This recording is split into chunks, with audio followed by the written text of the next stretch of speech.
31 মে আনুমানিক সন্ধ্যা 7টা নাগাদ ধর্মনগর যে পদ্মপুর স্কুল ময়দানে যে চড়ক পূজার আয়োজন করা হয়েছে, সেই চড়ক পূজায় আমরা 3 জন সাংবাদিক গেলাম এখানে সংবাদ সংগ্রহ করার জন্য।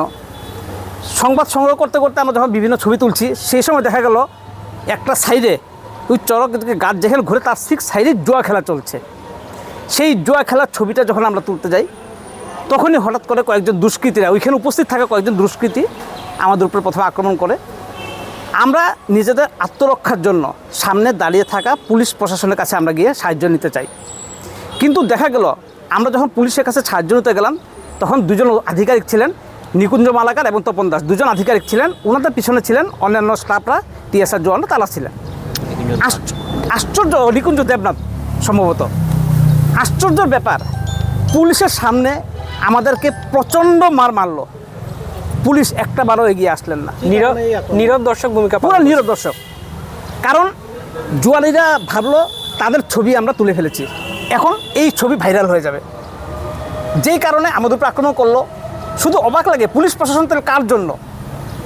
আমরা সাংবাদিক হিসাবে গিয়ে আমরা সাহায্যের জন্য চাইলাম, জোরে জোরে চিৎকার করলাম, আমাদের সাহায্য করুন, আমাদের বাঁচান। একটা ফোঁটা এগিয়ে আসলেন না 2 অফিসার।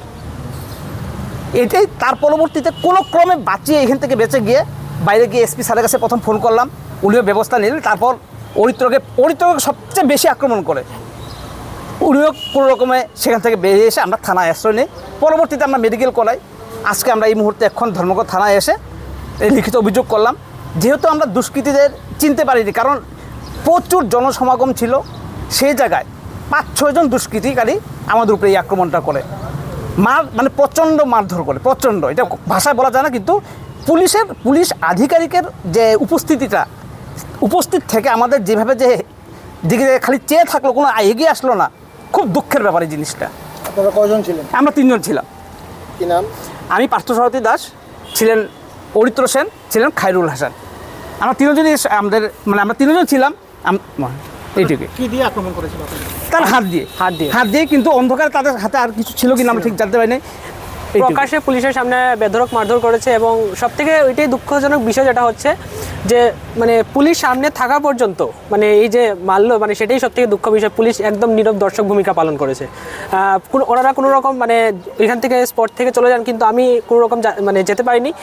এই কারণে যে ওরা চারদিক থেকে আমাদেরকে মানে পুরো ঘেরাও করে রেখে দিয়েছিল কোনো রকম। তারপরে আমি বললাম যে ছিল স্টাফ ছিল, তাদেরকে বললাম যে আপনি প্লিজ আমাকে অ্যাটলিস্ট থানার ভিতরে নিয়ে আসুন, যাতে আমি সেফলি থাকতে পারি।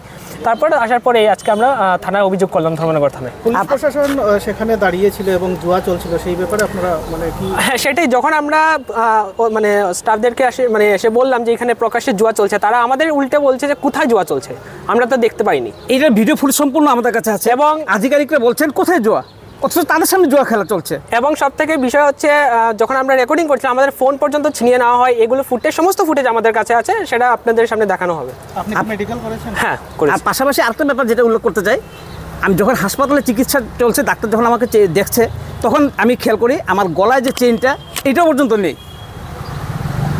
আমার ধারণা হচ্ছে যে যখন আমাকে মারপিট করছিল, সেই সময় আমার গলা থেকে তারা এটা করে স্বর্ণের চেইন। আপনারা এখন কি চান? আমরা বিচার চাই। যেহেতু পুলিশ আধিকারিকরা উপস্থিত ছিলেন, ওনাদের দ্বারা দুষ্কৃতীদের চিহ্নিত করে তাদের যাতে শাস্তির ব্যবস্থা করে, এটাই আমরা চাই। নমস্কার। তাহলে যারা জুয়া খেলছিল তাদেরকে পুলিশ প্রোটেকশন দিচ্ছিল? নিশ্চয়ই।